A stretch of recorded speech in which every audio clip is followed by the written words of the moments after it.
to the Legacy Times. I'm Jesus Barrera, and today we're taking a closer look at one of the most difficult and complex subjects in modern history, the psychology of terrorism. My guest today is Professor Aubrey Immelman. He's an associate professor of psychology at the College of St. Benedict and St. John's University.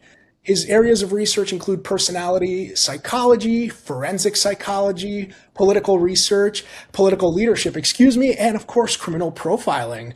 For decades, Dr. Immelman has studied the personalities of political figures and notable individuals. His research has also included psychological personality profiles of some of the most notorious figures associated with Al-Qaeda, including Mohamed Atta, Osama bin Laden, and Ayman al-Zawahiri. But today we're going to go beyond asking who these individuals were. We want to talk about what drives them towards terrorism, if there's any terrorist psychology, how's it different from society, and most importantly, how do we understand these individuals that can commit such horrible acts without reducing them to just simple labels? Professor Eimelman, thank you so much for joining me here today. Thanks for having me, Jesus. Yes, no, the pleasure's the pleasure's mine. And I know I listed off a bunch of your credentials, and you've done quite a bit of research here just in psychology for a number of decades. But anything else that you would like to add to that, or that I might have missed?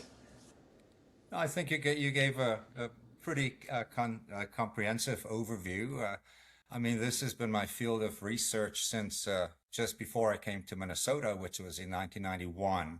And I started my research program in the indirect assessment of personality at a distance using open source intelligence. I started that in 1986 when I was a graduate student at the University of Wyoming.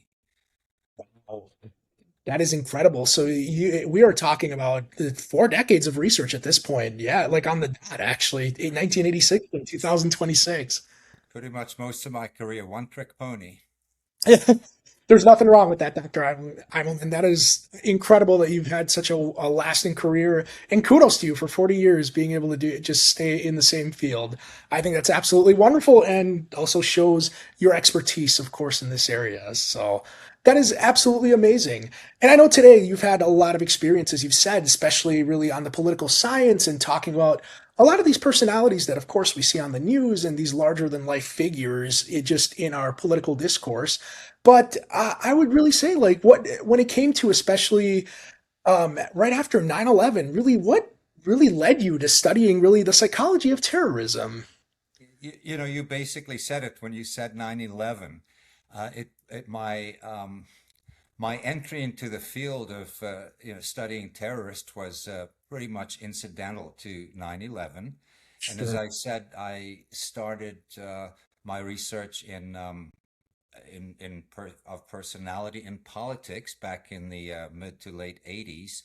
And I studied primarily presidents, presidential candidates, and also world leaders that pose a challenge to U.S. National security. That was my area, and of course, that's when 9/11 happened, and that really changed um, some cases lives, but it had an effect on all of us. And I I was wondering if the work that I'd been doing on assessing personality could lead to any insights. Of course, the study of terrorism has been, predates me by decades. But, when 9/11 happened, it defied a lot of what we knew about terrorism.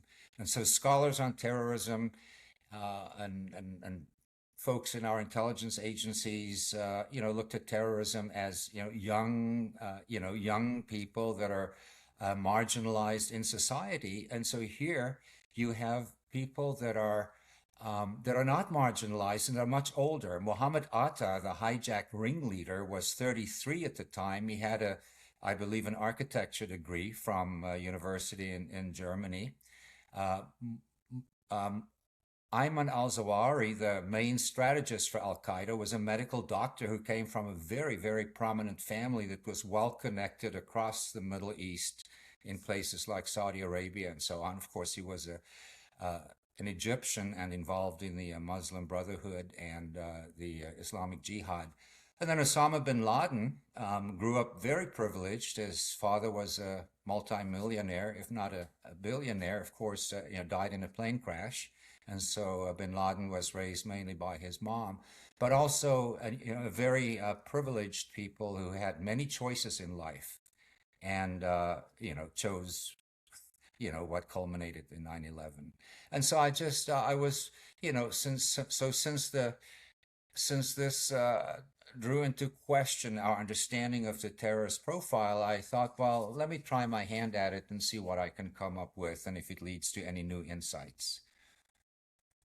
No, that is amazing, Dr. Immelman. I think you bring up a lot of good points, especially with your assessment of some of these individuals. I think before September 11th, I think we just had just a picture in our head, kind of like you said. A lot of these folks would be young men, disillusioned and maybe marginalized from society.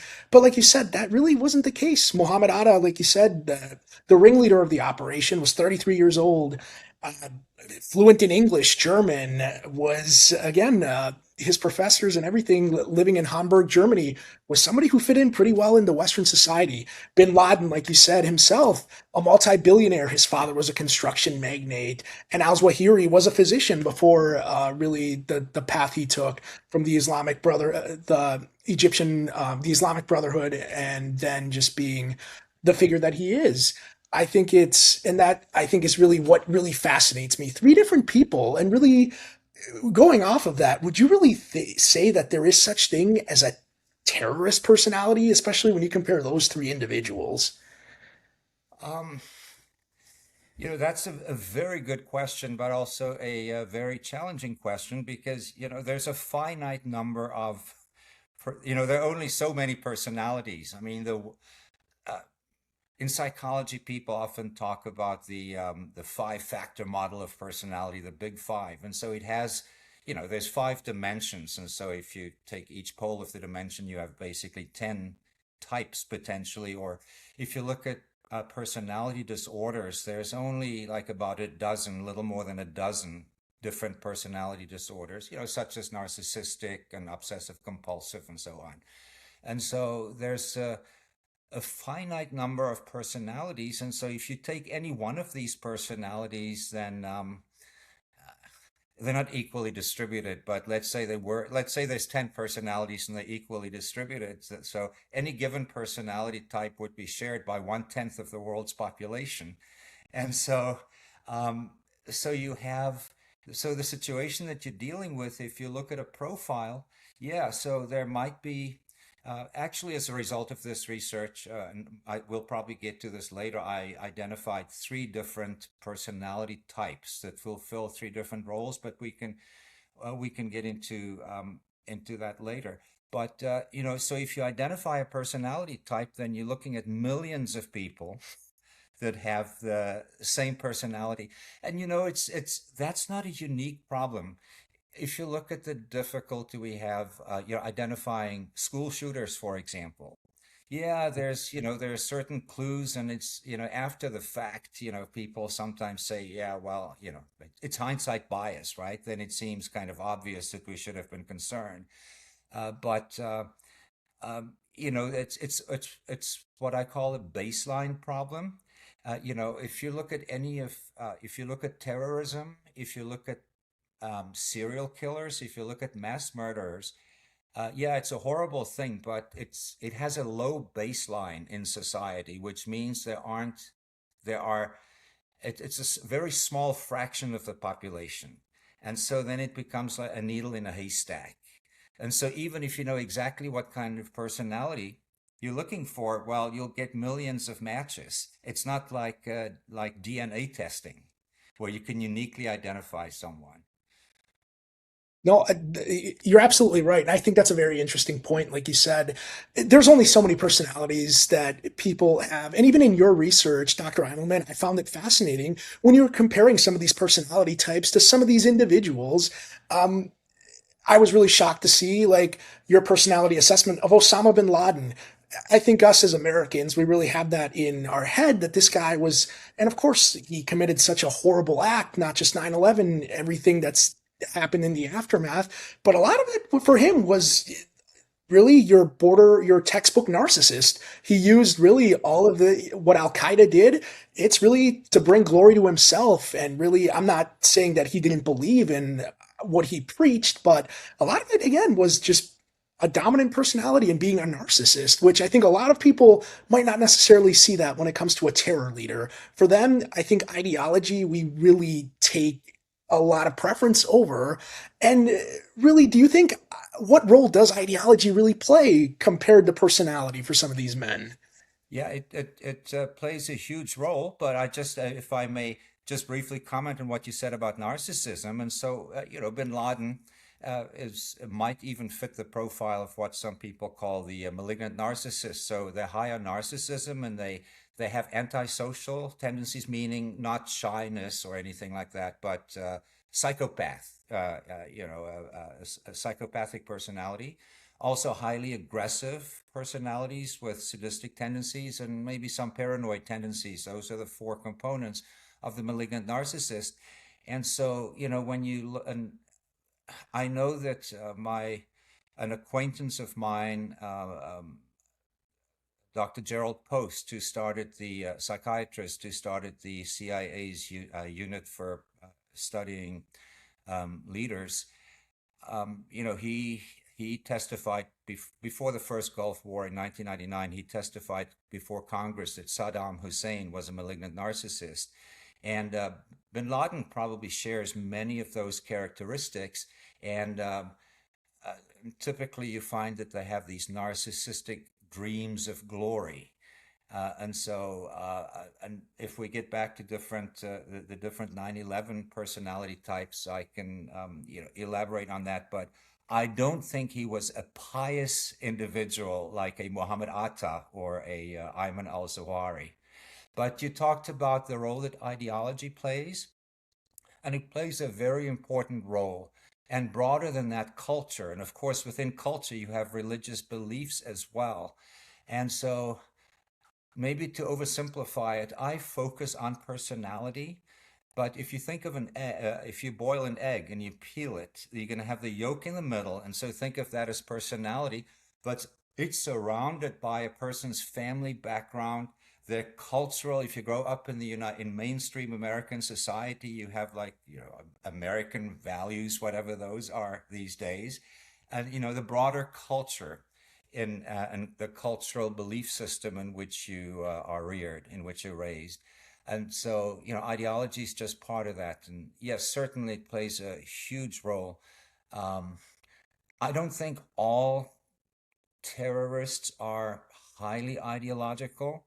If you if you look at organizations labeled terrorist organizations in the United States, like Hezbollah, or if you look at Hamas, if you grow up in Hamas, I'm sure a lot of those the operatives or the jihadists probably don't have a well formulated ideology, but it's what psychologists call, social learning. You live what you learn, and so they look up to the leaders. Of course, Hamas is the governing authority, and so you look up to those leaders and you strive for that. And if you have ideological indoctrination in the schools to hate the West or to hate Israel, for example, that certainly could, that might play a part, might certainly play a part. But so yes, I think ideology plays a role, but I think much more in the elites, in the leadership cadres, and not necessarily in the rank and file. I'll give you maybe so one of the risks is, if we think of terrorism as being something out there, but if we try to integrate that with what we know about human psychology in general, if you take the events of 9/11, A lot of a lot of young people wanted to become first responders, firefighters. Many joined the Yes. military to participate in the so-called war on terror. And so, if you're a kid growing up in Gaza, for example, you have your own role models. It will not be the same role model as the child that is socialized in the United States of America. No, yeah, absolutely. And I think you touched on a few important points, especially with what the conflict that's been happening in the Middle East for the last 3 years. I think to your point, a lot of people also bring that up that with the actions that have happened there, is this going to create another, for a lot of people, is this just going to continue the cycle of violence? Is this going to create more? Because like you said, when you grow up in an environment that you see death and destruction, is this just going to create, just really reinforce those beliefs for certain people that, in the case like with what's happened in Gaza, like you said, the environment, and especially a group like Hamas, you it's Hamas rules over the Gaza Strip, and for them, the leadership is, we have not liked Israel for decades at this point, and the United States as well. And when you think of Hamas or even Hezbollah, another terrorist organization in Lebanon, in South Lebanon, it's really doesn't have a charismatic leader like what Bin Laden did. But the government, it's actually it's a form of government. It's part of their government branch, as opposed to Al Qaeda, which was a militant group, and the Taliban obviously was the ruling force in Afghanistan, and has been since 2021. Um, but even just based on that, which for me, I just think is just absolutely just very fascinating, especially when you're talking about these people growing up in a society where they're taught this is what they're taught compared to us here in the United States. Do terrorists really believe they're acting morally or that they're on the right side of this conflict? Um, Probably. I mean, just a wild guess. There's a in the field of social psychology, there's a concept known as the self-serving bias, and so we believe that whatever we believe it's the right thing, or in any army, you think God is on your side. Uh, that's been since time immemorial, right? We have God on our side, and both sides pray to whatever deity they have to protect them. So probably, and I think to get back to the three major Al Qaeda figures that I studied, probably someone like if you take a Mohamed Atta, he probably believed that he was doing the right thing. He was, doing God's work, so to speak. Um, he was, I think he was probably more, motivated by his fundamentalist religion than by ideology per se, although it's difficult to disentangle. I mean, your religion, your faith might be part of your whole ideology. Um, Zawahiri, the strategist, I think was probably he was a true believer, but more so in ideology than perhaps in in all of the specifics of the religion, I believe. So I would rate someone like I would rate Zawahiri as being the most ideological of the three. Uh, Atta may be the least, but definitely the most religious. And then Osama bin Laden, I think, had narcissistic, dreams of glory, as I said before. As a teenager, he lived in Beirut.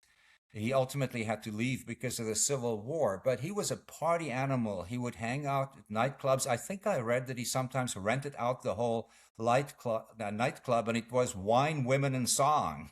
And so he did not follow the prohibitions on alcohol that his faith prescribed. And if we get into more specifics about the profile, he's a very adventurous sensation. He was a very adventurous, sensation-seeking type of person in terms of his personality. So he was looking for excitement, and so of course he decided to join the Mujahideen in Yes. Afghanistan. He had to leave Beirut and then Yes, and one of the, not immediately, I think he was it Sudan or Somalia? He spent a little time there, but definitely he thought he could seek excitement in fighting the Soviets with the Mujahideen, and I think that's where he first encountered Dr. Zawahiri. Yes.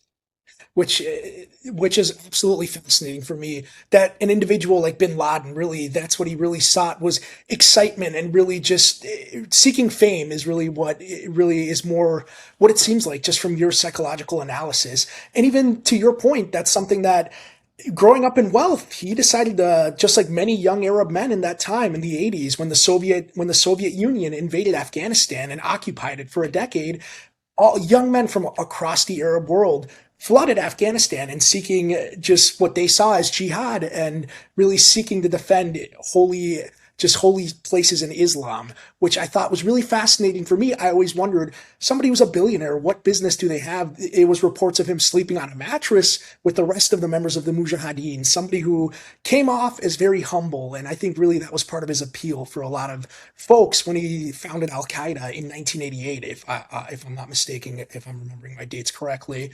And I really found that very fascinating. And I think somebody else that really shared a lot of those traits, that came off as very grounded and humbled, as you started alluding to, was Mohamed Atta. From just Mohamed Atta, out of the 19 hijackers of 9/11, is by far the most research and extensively analyzed person. And I think a lot of people really are fascinated, especially with Atta, because of his personality. And really, how would you say somebody like Atta, because he really is the face of the 9/11 hijackers, how does he different from the other 18 young men that partook in that operation? Yeah, I mean, he did not seek personal glory. And so, from as you mentioned before, I teach at a Catholic private college.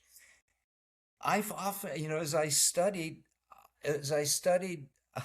Muhammad Atta, I kept on thinking of, he's the Mother Teresa of the jihad. Now, not to minimize or to discount, his, the evil that he wrought upon the Of United course. States and the world, but he really believed that he was called on to sacrifice himself. He was a true uh, what's the word they used? Shahadin, right? He was a true martyr, and so he martyred himself, and his personality actually reflects it. He has his personality is kind of characterized by a few things. He was an introvert and he was conscientious, and if you wanted to elaborate later, I can say more about that. But very notable, he also had self sacrificing features, to some extent self-defeating, or what some psychologists refer to as masochism. So he had some masochistic traits in which he found um, there's honor or redemption in suffering, including up to sacrificing your life for a greater cause. And Dr. Immelman, can you elaborate more on those, on those masochistic traits? Because even like from your research and just what other people, official reports have reported on him, as a young man like Muhammad Atta, and growing up as a kid in Egypt, even he was a person described that wouldn't hurt a fly. He would get even emotional if somebody would like swat a fly. His dad, it's called said that he was just always such a good and studious person. And even his time in Germany when he was in Hamburg, everybody really described him as polite, very introverted, but very respectful, and a person who was serious. Those terms, like being aloof and cold, that seemed to have been later in life, in his last few years, after making his way through Al Qaeda camps and being here in the United States. That was a different story. But up until then, everything was this. This would not really be somebody we would expect to be able to commit such a horrendous act like that. So if you could please just elaborate more on that. Yeah. And when you were describing him, aloofness is a characteristic of a of a highly introverted personality. in its most severe form, where it becomes pathological, known as schizoid personality, where a person is very much a loner. He also referred to some of his conscientious tendencies as, wanting to do the right thing, respectful, detail oriented, and so on.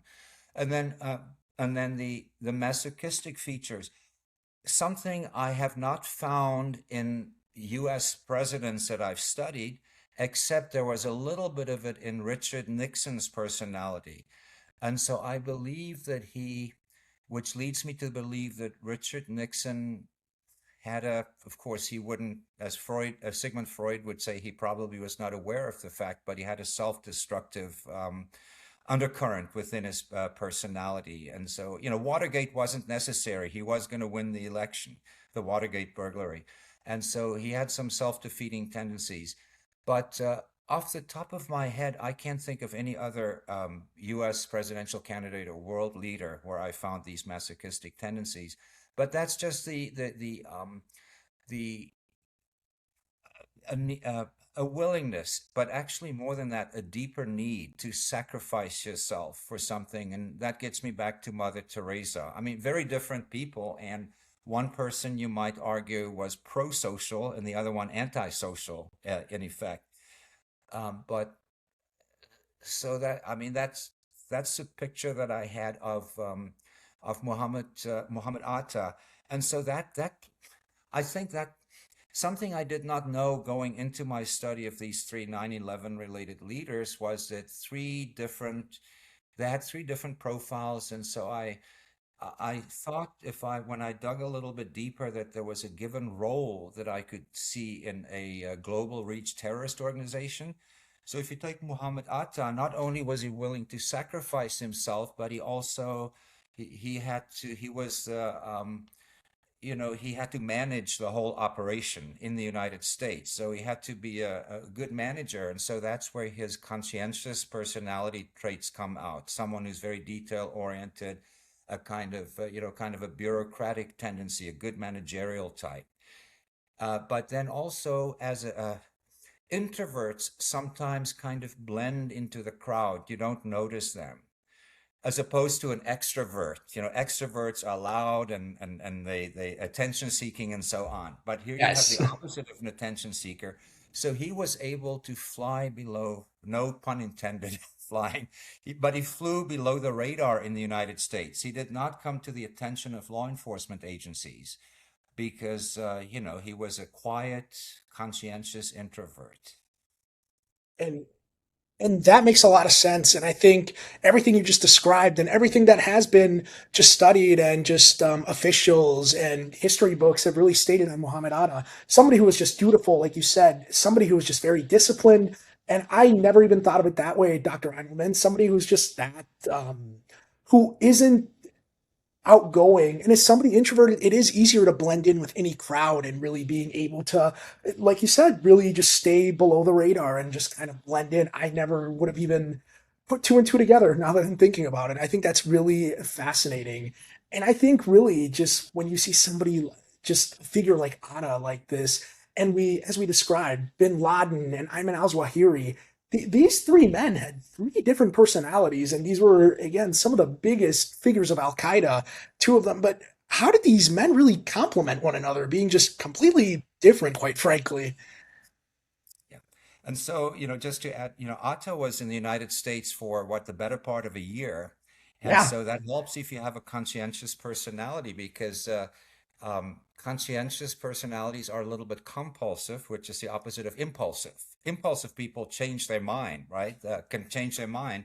But Yes. so here was devoted to his cause, and he wasn't going to change his mind not to go through with it in all this time that they were preparing and uh, you know uh, folk people taking flying lessons and so on. So anyway, so that was the one role, and then Zawari.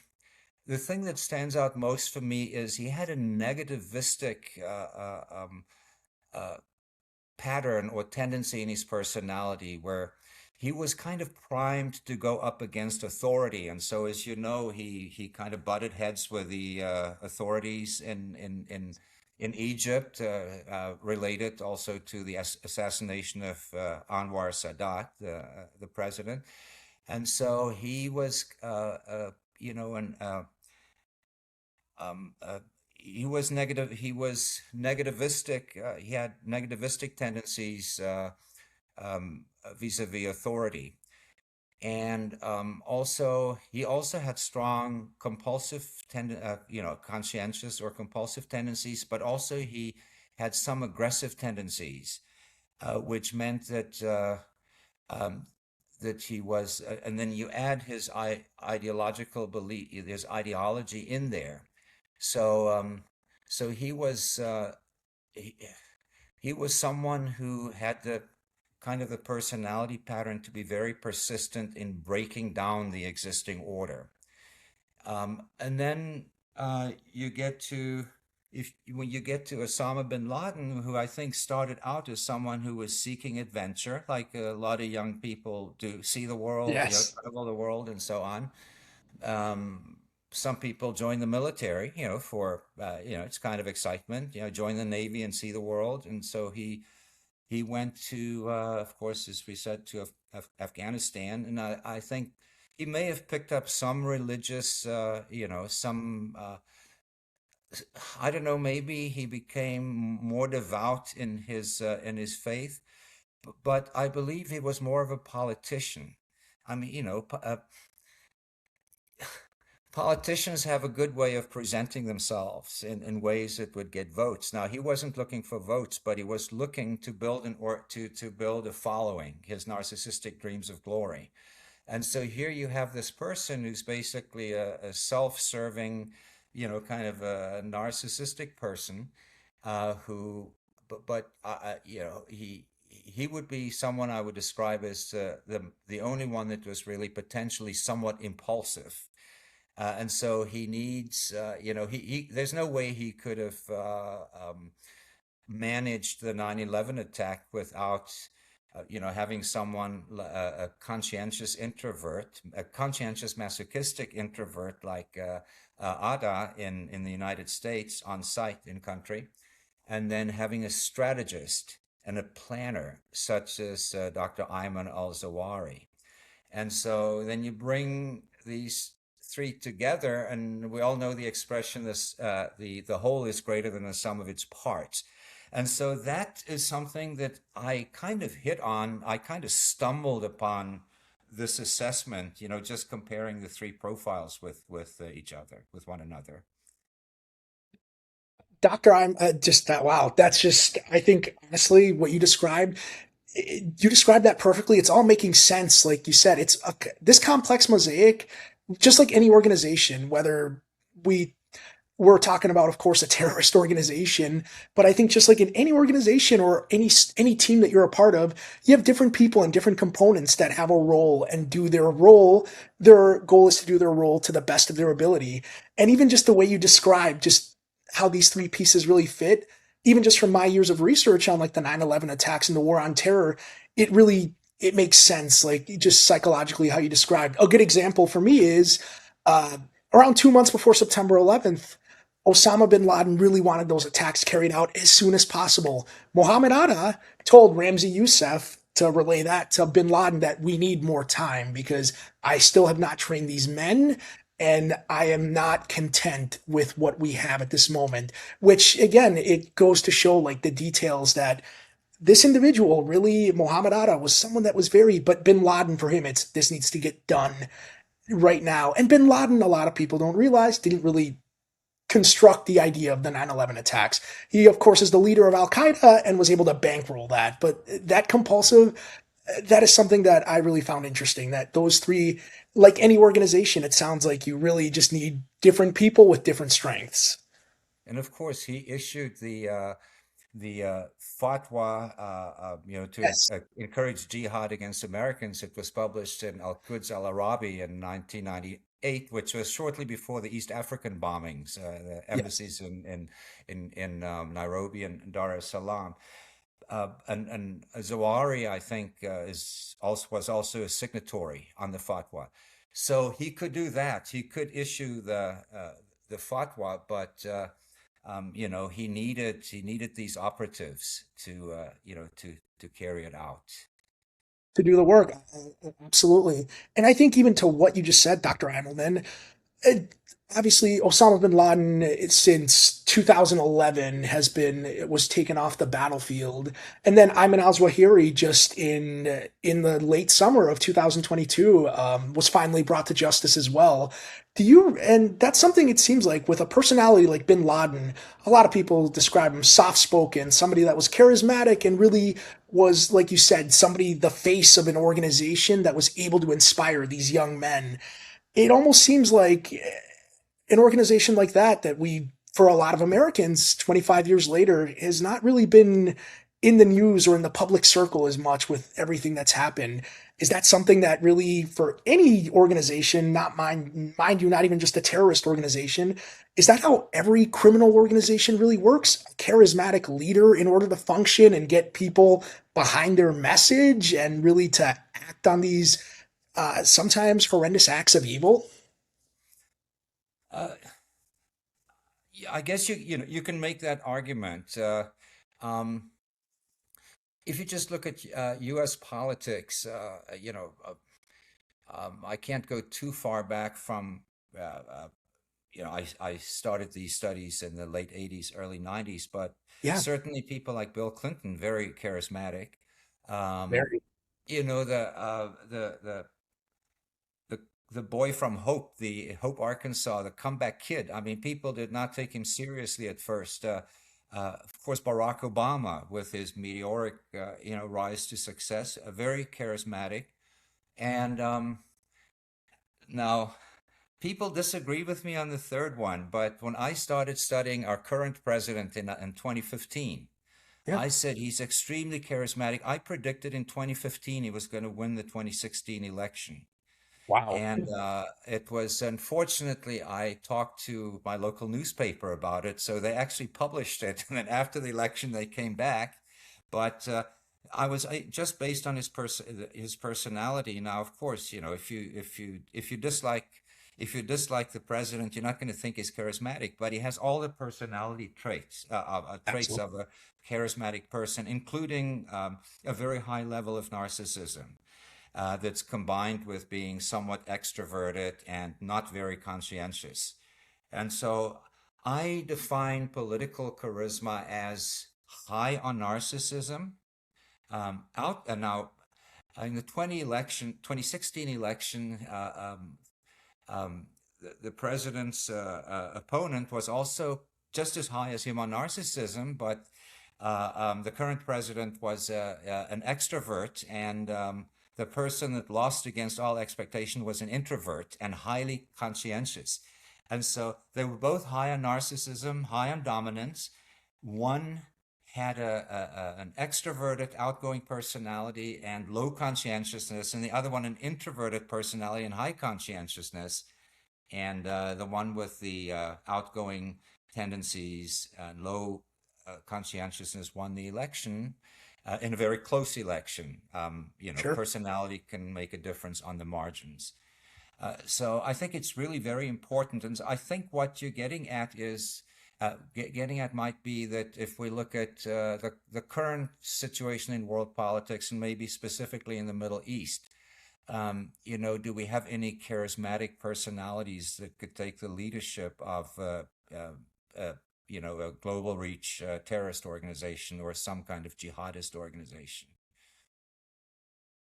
No, I haven't studied any of the leadership in great detail, so I don't know. no, but that absolutely makes sense. I think really, and the comparisons you made, even just in our internal politics, like you said, even of course, like I was born in the 90s, like that's the first president I remembered, Bill Clinton. And yes, Bill Clinton was somebody who was very, very charismatic and very well spoken, like you said, and as well, of course, with President Obama and even with Donald Trump, or with President Trump, regardless of what you think of him, I'm not taking sides here. It's just, yes, he knows the facts are, he knows how to get a crowd going, whether you like him or not. That's a completely different story, but The facts are yes, and I've always said I think regardless, as somebody who's also follows politics a lot, I really think regardless of where you stand on the political spectrum, I think it takes some level of narcissism, I think, to put yourself out there and think that I am the one that can solve this country's problems, regardless of where you stand. I think on the, like I said, ideological scale there. I really do think that, and that's something that really kind of where I was going, especially like we see these larger than personalities in our world politics. Really, when it comes to like a global terrorist organization like ISIS, Al Qaeda, for a number of years, they've been pretty faceless at this point. And that kind of, for me, goes to really can really when it comes to actually looking for people like again the next Mohamed Atta, the next bin Laden, the next Ayman al-Zawahiri, is there really any warning signs that are often overlooked from people because we hear a lot of things and we just it often is too late when we get a chance to see. Yeah, it gets back to that baseline problem that I referred to, where, yeah, we can identify, the personality types, and of course, I've written a summary of the three profiles of these three leaders we've been discussing and their role in global reach terrorist organizations. But so many people fit that profile, and so I'm I'm not very optimistic that profiling is really going to help us to get an early identification on these folks. Um, if to be perfectly frank, our intelligence agencies probably have a better handle on it, given the level of surveillance. Some of the surveillance done under the post 9/11 Patriot Act, for example. Yes. Um, and and the now adding to that these days artificial intelligence. So, I think the intelligence agencies, we we're going to be relying on intelligence agencies to identify these individuals, not on psychological profilers, such as myself, which doesn't mean we don't play a role. We could add to the body of knowledge, but we um, really need big data to help identify these individuals.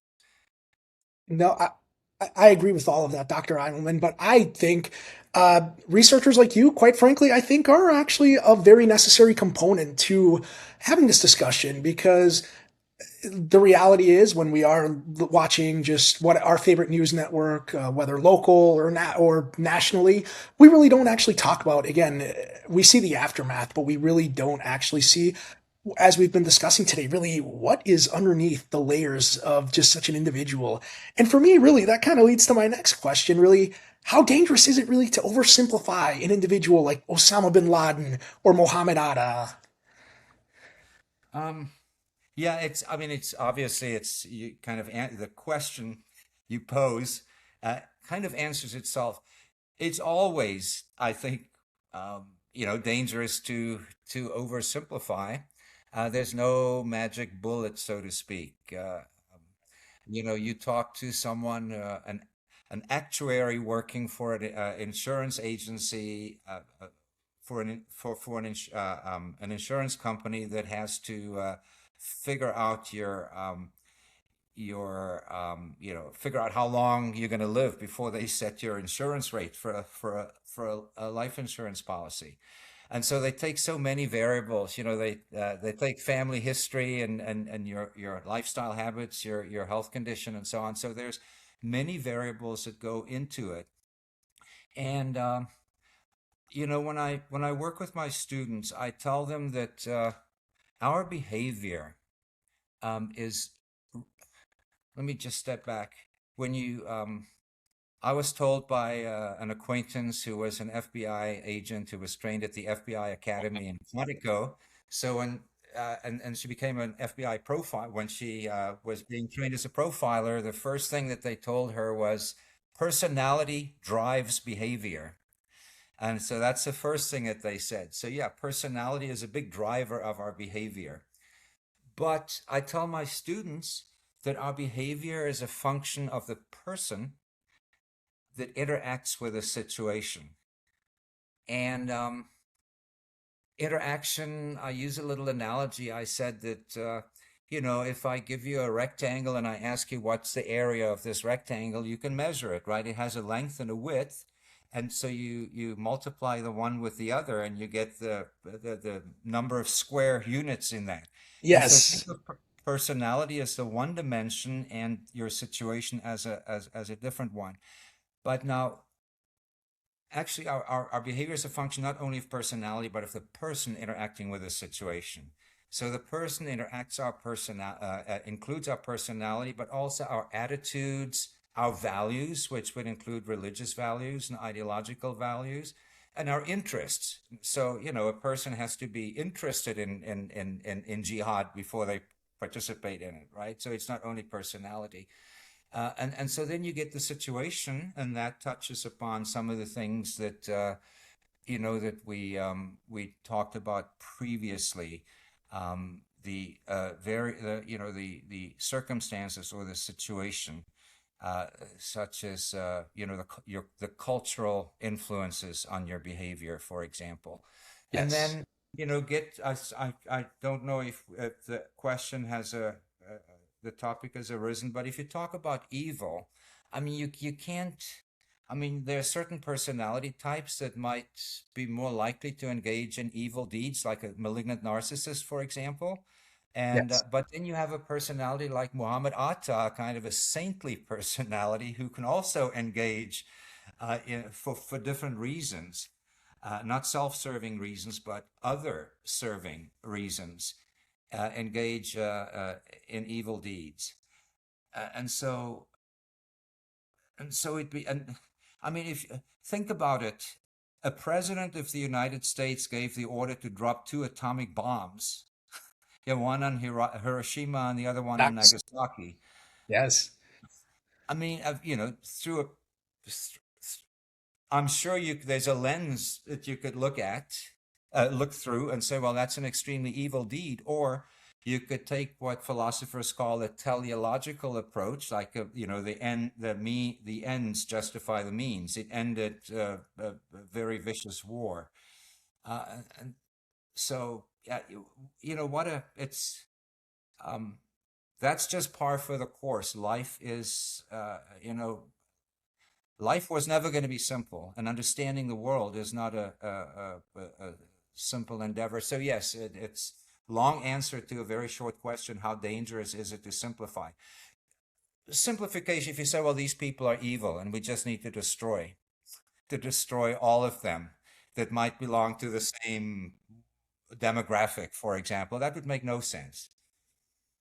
You're 100% right, Dr. Immelman, because but it's just a lot easier, I think, and especially us psychologically, especially after such a horrible act like September 11th. It's, of course, in what people are going to think is, who could do such a thing? Like, it's, and understanding a lot of these geopolitical conflicts that have been going on well before that something like 9/11 or even what's happening right now with Israel and Hamas and what's happening in Iran, there's so much that I think for a lot of people it's hard to really just cover. And like you said, evil, I don't want to oversimplify this because it's not true, but there's a lot of different things. Like you said, it's very, human beings are complex. uh Even the analogy you brought up, dropping two atomic bombs like we did at the end of World War II, Hiroshima and Nagasaki killed thousands of people in Japan. And again, that a lot of people can see that's a horrendous act when we ordered that, when President Truman ordered such a horrible thing that we've never done it again in world history, and we avoid doing it because of the mass cause of life. And I think sometimes it's hard, and I think just in general as a society we're just not very good at empathizing with one another, and I think we definitely need more empathy in the world. And of course that's not dismissing anybody who does any acts of evil, but I think it's just uh, and that really, I think, really, when it comes to like evil, I mean, that's a word, and especially now, sometimes we use even internally here in our politics, A, B, and C. I think that sometimes for a lot of people, they might hear that word and it might not necessarily ring as it once did. But for me, I really want to just like go into this, like how important really, as we've been discussing, how important is it to understand the psychology of individuals like this and just people in general, not even just to prevent something like 9/11 or an October 7th from happening again. Um, yeah, that's a challenging question. If I say it's not important, then then I have no business doing what I'm doing in profiling. And I guess the best spin that I can put on it is, I was trained as a clinical psychologist, but also as a scientist. Yes. And so, in science, um, there's two branches of parts of science, not really branches, but there's basic science. And so within my field, psychology, people that might be neuropsychologists studying the brain, or cognitive psychologists studying how thought processes work. And then you get the applied psychologists, people that are counseling psychologists, clinical psychologists, industrial organizational psychologists, school psychologists. Those are the applied folks. But, we do part of science is basic science research for its own sake. And so we don't always know what discoveries we might make or where it might lead. The um, when I was young, not you, but when I was young, I'm a little older, quite a bit older than you. You could not write upside down with a ballpoint pen, right? Wow. But because of this NASA's space programs, they had to develop pens that could write in a vacuum. And so Yes. they developed ballpoint pens that could write upside down. And so, I mean, the basic research that led to the development of the upside down enabled ballpoint pen was not something that was anticipated by the original research. And so, I guess in a small way, when I say that, the research that I've done might not help us prevent acts of terror, I think it does. I mean, I certainly learned something.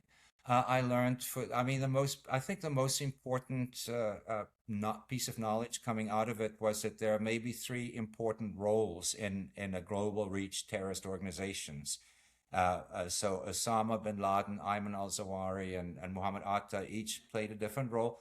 And then, of course, you also need the foot soldiers. And so in Yep. 9/11, those were what did they call them? The muscle men, The or muscle hijack. yeah, the muscle hijackers. And so, so you need those as well. So I think it helps to, as far as prevention is concerned, if you know the different roles, and some of those roles might be difficult to identify in part because of the baseline problem that I mentioned earlier. But if we see a leader emerging, a potential leader that might lead what I call a global reach terror organization who's highly charismatic, I think that's someone that we might want to take note of and take a little bit more seriously than someone who's just an ideologue but has very little charisma. No, that makes a lot of sense, especially anybody who's able to mobilize a large group of people. I think really, just for any movement, is really is what takes notice. Just as we've seen in our world history, and of course here, just even just in the last 100 years of U.S. politics, you can definitely see that somebody who can really, like you said, really has the ability to draw people, and that's like you said, that is what a good politician really does. And I would even say one thing that you mentioned as well, like especially when it comes to really leading a terrorist organization, we've talked about those three components with these three infamous figures. I wanted to almost ask about that the fourth group you mentioned there. Somebody like the other, aside from the pilots that day, Mohammed Atta, his three other pilots. When we're talking about the muscle hijackers, what kind of personality these men there has not been as much research done on these 15 young men who were responsible for taking over these planes. A lot of times, from the research I've seen, they were young, sometimes bored, sometimes came from impoverished areas. It really, what is there really any personality trait that kind of fits more of that alienated young man might have anger? Like that's something that I've always wondered as well. If you have any experience with that, Doc. I have not, of course, I did not study any of the other, how many were there? There were 18, I think, altogether, or thereabouts. So 19. those, the people that wielded the box cutters and, that broke into the cockpits, uh, I haven't empirically and Sure. objectively studied their personality, but I guess those would kind of fit the profile that has been established in research prior to mine, studying suicide bombers in the Middle East and in Sri Lanka and in Chechnya, the young person that's marginalized and uh,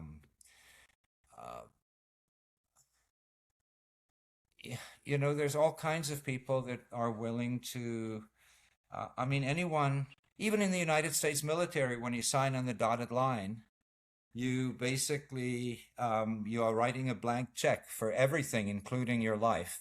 So maybe it's not that foreign or alien or exotic. It's you will. I think it's always possible to recruit operatives who will do the job, even if death is certain. And I guess it helps if you can be convinced that you'll be in paradise. The moment that you leave this earth, you'll be in paradise. And so but that I can't really say more than that. No, and I appreciate that answer. I just want to know if, with your expertise, decades of expertise of human behavior, if that is something that maybe you might have had. But to your point, I think that, like you said, really just the studies that we've seen, like you said, in Chechnya and other parts of the Middle East, and of course in Sri Lanka, it really makes sense from how we understand just in the last few decades how a suicide bomber typically operates. And just with all this like wealth of knowledge that you have, Dr. Eimelman, has after just spending so much time studying human behavior, like has your understanding of just us, how we are as human beings, how has that changed over the decades? Yeah, that's uh, kind of a very good probing question. Where I have to turn inward a little bit. Um, you mentioned something. You mentioned something earlier. You used the word empathy, and Yeah. I think it's really important in order to do the work that I do to be able to separate yourself from the from the emotions that you might have about your subject. Um, I developed that skill in studying U.S. presidents. Uh, I try as hard as I can to be completely nonpartisan and to get a very accurate picture of that person so that you can accurately predict the person's potential future behavior as president or as a world leader. And so you have to you have to be able to look at that person from their own frame of reference.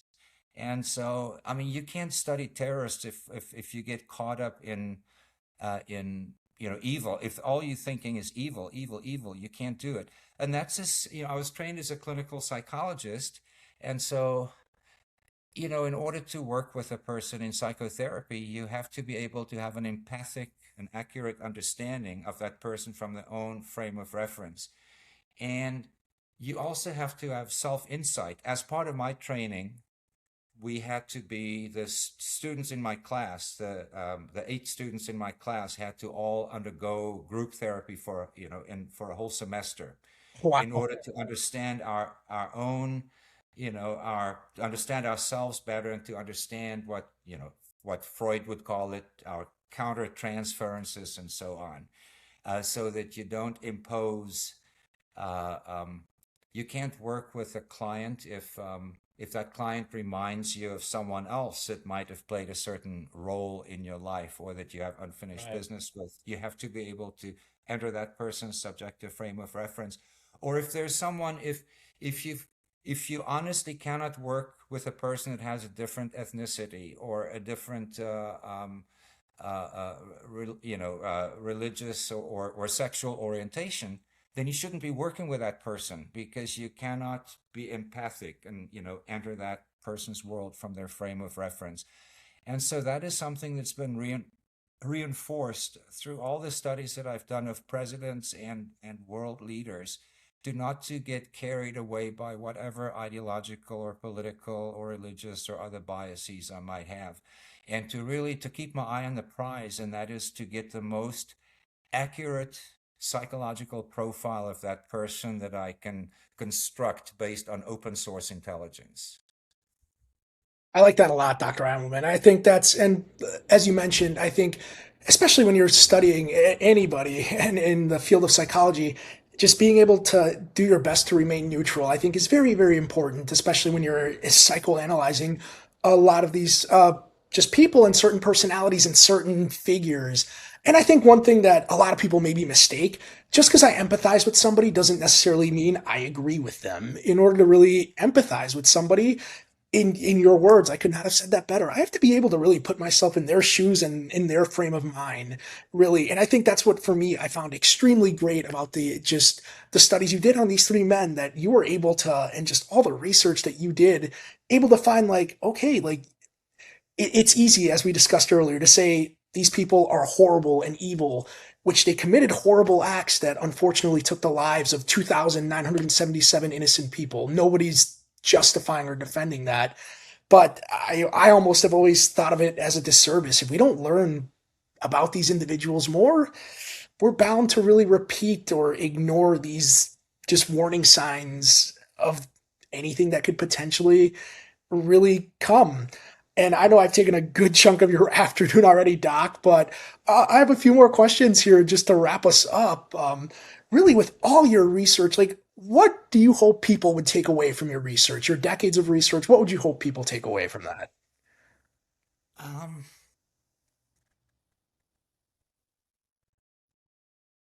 I guess to have an appreciation for the complexity of understanding human nature and human motives, to not to oversimplify, and as we've just discussed, to enter your patient's world, your subject's world, you're the person that you're either studying or in therapy with, that you can that you can enter their world from their frame of reference with empathic understanding and resonate with uh, with their emotions.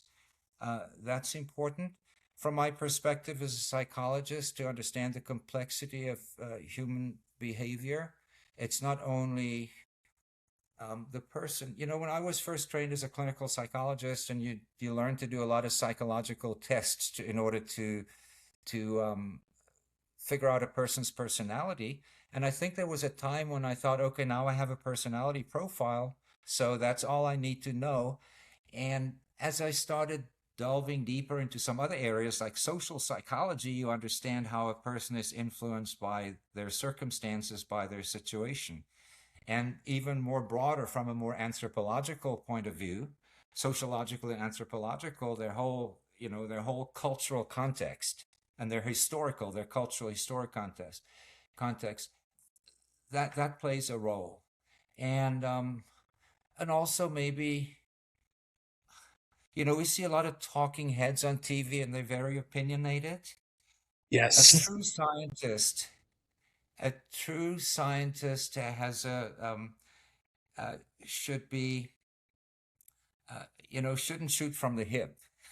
Yeah. Okay, you shouldn't be overconfident, because the more you know, the more you discover that there's so much more to know. You discover how much you don't know, and it's important for a scientist to be humble and to realize that you might be wrong, because facts change as we develop new tools, new research tools, better theories or better instrumentation. And so it's not like, don't it shouldn't be like a religious faith where you believe in something where it's completely unchanging. And so you have to um, you have to be humble. Humility is very important. And the other thing is skepticism. You also, so a true scientist has to be a skeptic and they have to be humble. Those are the two most important traits. And I hope that my work reflects, both of those, that that you that you are skeptical, so you want to base your findings on observation. In other words, to be empirical about it, not ideological, but empirical to look for the hardest data that you can find. And number two, to be humble, to understand that you might be wrong and not to oversell your product. I think those are great. Those are great answers, Dr. Immelman. I think, especially you being a scientist, and science always changes. That's something as well that, again, I got an undergrad degree in biology and I minored in psychology. And especially on psychology, things always change. When I was an undergrad student, the DSM-5 had come out in 2013 when I was in the middle of my undergrad career. And of course, if you look at the DSM-5 to what it was, versions one, two, three, there's a huge difference of what we, in the psychology world, just what we considered and what we've got just overcome in the last few years, throughout the years. So I absolutely think I think that's wonderful. And I think humility is definitely a trait that, especially in a society that a lot of the times, the loudest voices sometimes get the spotlight. I think it's very important as well that humility does just ground us. So thank you for that answer. I think I agree. Um, I would say two more questions for you, Doc, so I don't steal your entire afternoon. But I would say, what questions really, when it comes to terrorism, would you, in your opinion, do you think are still really unanswered? We covered a lot today, but anything really that is unanswered? Well, we touched upon it actually quite directly, and that has to do with mitigation. I mean, we really don't know how to Yeah, mitigate it. Um, is it so, you know, I guess one of the other things I've learned over my many decades long career is that not all problems have solutions. And I think that's where people often get stuck, to assume that every problem has a solution. Maybe that's part of the human condition. yeah, Um, there's always been war. As far as we've as throughout recorded history, um, there has been war, and so it's kind of a pessimistic view, but maybe it's realistic as well, that maybe there isn't a final solution. In fact, maybe it's a good thing I said final solution, because I think Hitler is a note of caution. He thought he had a solution to what he considered a problem. Um, he was so How wrong he was. And so maybe we should have that same, and maybe it comes back to that same humility, that maybe we just not, maybe it's not part of human nature, maybe we're not smart enough, maybe it's just something we can never figure out, how to mitigate terrorism.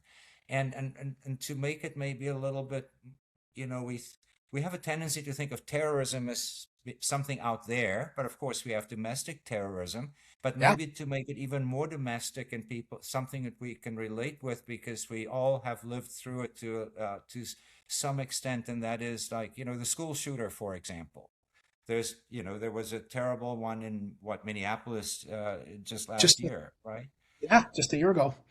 And so, and I think that kind of all, if you look at that, and of course, then politicians, that becomes a political topic, and then some folks say, oh no, we need to have better mental health services, we need to screen. Others might say, well, just get rid of all guns. Those are all, and that gets back to the point you raised, Jesus, about, like, simple solutions. I mean, those tend to be fairly simple solutions, but kind of that's how politics tend to operate, right? You come up with a simple solution that's easily digestible, and to contrast your side with the other side. Yeah. And so once again, I guess I sound pessimistic, but it's, as I've said, it's a complex problem. And so maybe it's not something that can be prevented, but that doesn't mean we shouldn't try. We should give up. I mean, take cancer, right? We don't really have a cure for it, but the survival rate is much better than it was not that 50 long years. ago. So Yeah. there's continual process. And so I'll continue doing the work that I do, even though it might be basic research that does not have an application or a solution that's immediately evident. No, I think that's a very, very great comparison. I think maybe because a lot of times here, especially just living on the complete different opposite side of the world, seeing like terrorism, like that's something that again maybe happens in one region of the world and doesn't necessarily connect to our everyday lives. But a great example is here in the United States, what we've seen with like school shootings. A lot of times, like you said, especially in our political discourse, we should do option A, mental health services, ban all guns, or whatever, background checks for arms, you name it. And I think that's a great comparison to terrorism. We could say we can do a lot of preventative things, but unfortunately, again, not meaning to sound pessimistic, I think that is unfortunately is almost a reality that unfortunately there's always going to be events that happen that are terrible and tragic. And I think, but that doesn't mean we shouldn't stop or put effort into preventing the next thing to happen. And I think that really is a great message to take away from terrorism.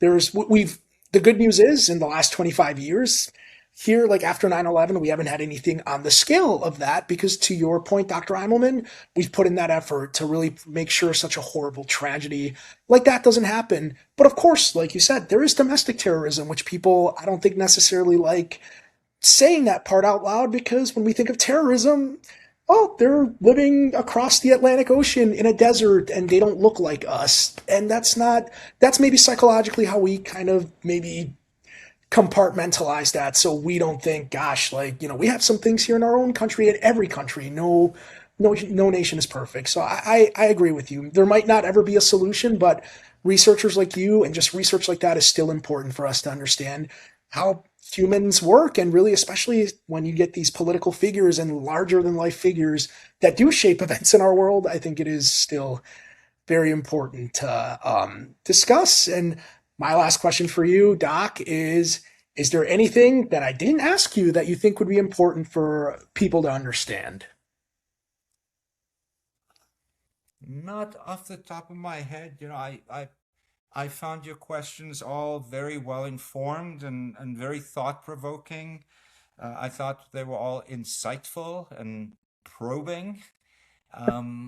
In fact, like any good interview, it sometimes made me look at things a little bit differently, or maybe um, you ask a question that I haven't thought about before, and so um, you know, one of the things I tell my students is, higher education is not just learning a laundry list of facts. It's also uh, um, to be able to ask the right questions, to ask good questions and ask the right questions.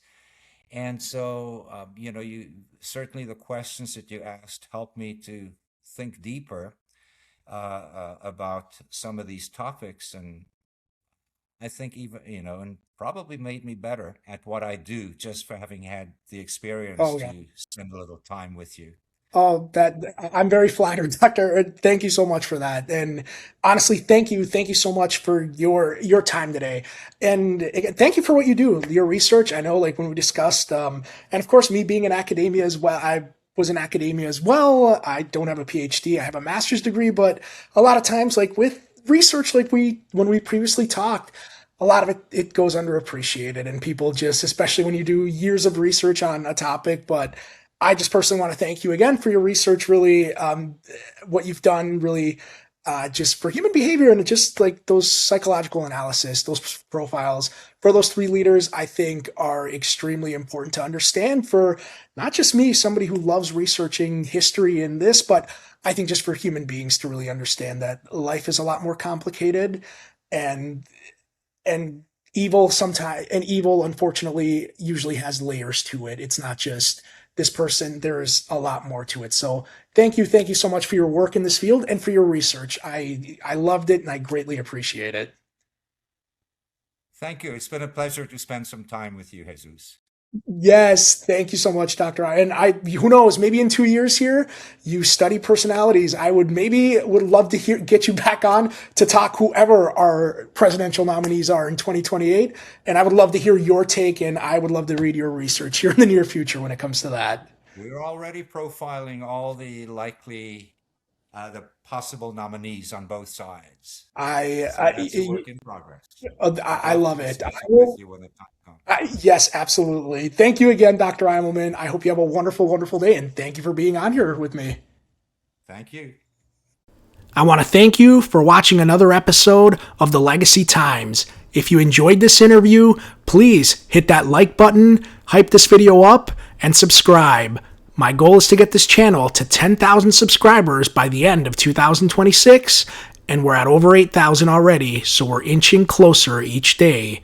I greatly, greatly appreciate your support, and I will have more interviews like the one you just watched in the near future.